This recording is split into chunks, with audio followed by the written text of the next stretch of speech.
بسم اللہ الرحمن الرحیم۔ امید کرتا ہوں کہ آپ صحت اور ایمان کی اچھی حالت میں ہوں گے۔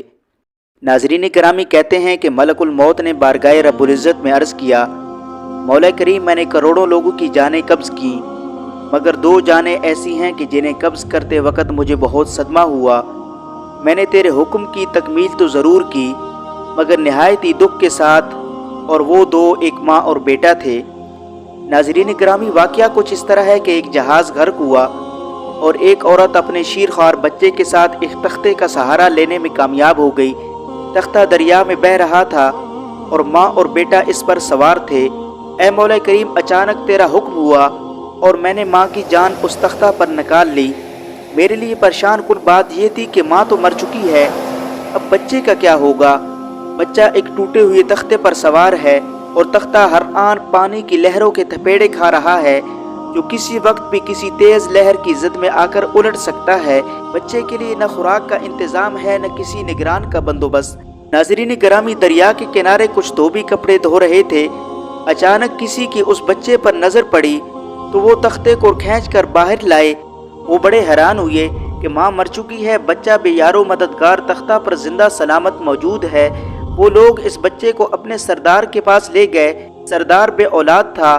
سردار کو یہ بچہ بہت پسند آیا اور سردار نے اس بچے کو اپنی نگرانی میں لے کر اسے اپنا بیٹا بنا لیا۔ یہ بچہ 8-9 سال کا تھا، اس لیے اپنے ساتھی بچوں کے ساتھ کھیلنے لگا۔ اتنے میں بادشاہ وقت کی سواری کی آمد کا شور اٹھا۔ سب لوگ ادھر ادھر بھاگ گئے، مگر یہ بچہ سڑک پر اکیلا کھڑا رہا۔ بادشاہ کی سواری گزر گئی، اس کے پیچھے اس کا عملہ پیدل آ رہا تھا۔ ان میں سے ایک سپاہی کو راستے میں سرمے کی ایک پڑیا ملی۔ اتفاق سے اس بچے کی نظر بہت کمزور تھی اور سرمے کی اسے بہت ضرورت تھی، لہٰذا اس نے وہ سرما بحفاظت اپنے پاس رکھ لیا۔ آنکھوں میں لگانے سے پہلے اسے خیال آیا کہ یہ سرما کوئی تکلیف نہ دے، لگانے سے پہلے کسی دوسرے شخص پر آزما لوں۔ قریب ہی وہ بچہ کھڑا تھا، اس نے اس بچے پر آزمایا۔ بچے نے سرما اپنی آنکھوں میں لگا لیا، مگر جو ہی سرما اس نے لگایا، اسے زمین کی تہہ میں موجود چیزیں بھی نظر آنے لگیں۔ اس نے دیکھا کہ زمین کے اندر بہت سے خزانے پوشیدہ ہیں۔ بچہ ہوشیار تھا، اس نے چیخنا چلانا شروع کر دیا کہ سرما لگانے کی وجہ سے میری آنکھوں میں سخت تکلیف ہو رہی ہے۔ وہ سرمے کی پڑیا گرا کر چلے گئے۔ بچہ سرما کی پڑیا اٹھا کر گھر لے آیا اور خوشی خوشی باپ کو سارا واقعہ سنایا۔ سردار بہت خوش ہوا۔ باپ نے کہا کہ ہمارے پاس آدمی بھی ہیں اور گھوڑے بھی ہیں، تم سرما لگاؤ، ہم تمہارے ساتھ چلتے ہیں، جہاں کہیں خزانے پاؤ ہمیں بتاؤ، ہم نکال لیں گے۔ چنانچہ ایسا ہی ہوا۔ بچے کے بتانے پر وہ لوگ خزانے نکالنے لگے اور وہ تھوڑے ہی عرصے میں امیر بن گئے۔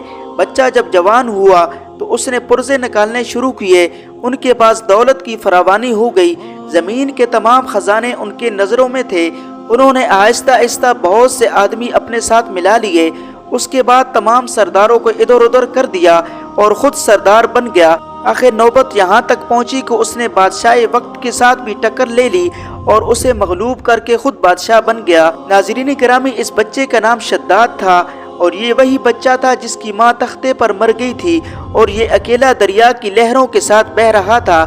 کہتے ہیں کہ جب یہ برسر اقتدار آیا تو اس نے حکم دیا کہ ایک ایسا کمال درجے کا شہر آباد کیا جائے جس کی ایک اینٹ سونے کی ہو اور دوسری چاندی کی ہو، اور اس میں ایک عالی شان باغ ہو جس میں دنیا کی ہر چیز میسر ہو۔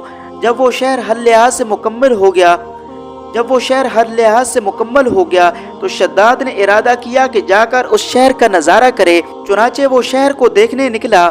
ابھی وہ دروازے پر ہی پہنچا تھا کہ ملک الموت کو حکم ہوا اور اس نے وہیں پر اس کی روح قبض کر لی۔ اسے اتنا موقع بھی نہ دیا کہ وہ اپنے بے مثال باغ کو ایک نظر دیکھ سکے۔ ملک الموت نے کہا کہ اے مولا کریم، اس شخص کی روح قبض کرتے وقت بھی مجھے نہایت صدمہ پہنچا کہ وہ شخص ہر چیز تیار کر کے اسے دیکھ بھی نہ سکا۔ اللہ رب العزت نے فرمایا، یہ وہی بچہ ہے جس کی ماں تختے پر مر گئی تھی اور اس پر اسے ترس آیا تھا۔ اس بچے نے بڑے ہو کر نافرمانی کی، خدا کے حکم سے بغاوت کی اور سرکشی اختیار کی، مگر ہم نے اسے خود ساختہ جنت میں قدم رکھنے کی مہلت بھی نہ دی اور اسے باہر ہی ہلاک کر دیا۔ اسی جنت کے بارے میں مشہور ہے کہ وہ دنیا میں موجود ہے مگر انسان کی نظروں سے اوجھل ہے۔ امیر معاویہ رضی اللہ تعالیٰ عنہ کے زمانے میں ایک صحابی کا اونٹ گم ہو گیا۔ وہ اونٹ کی تلاش میں کہیں اس علاقے میں جا نکلا تو اللہ رب العزت نے اسے وہ سب کچھ دکھلا دیا۔ وہ صحابی وہاں کی کوئی نشانی بھی ساتھ لائے تھے۔ اس صحابی نے یہ واقعہ امیر معاویہ رضی اللہ تعالی عنہ کو سنایا۔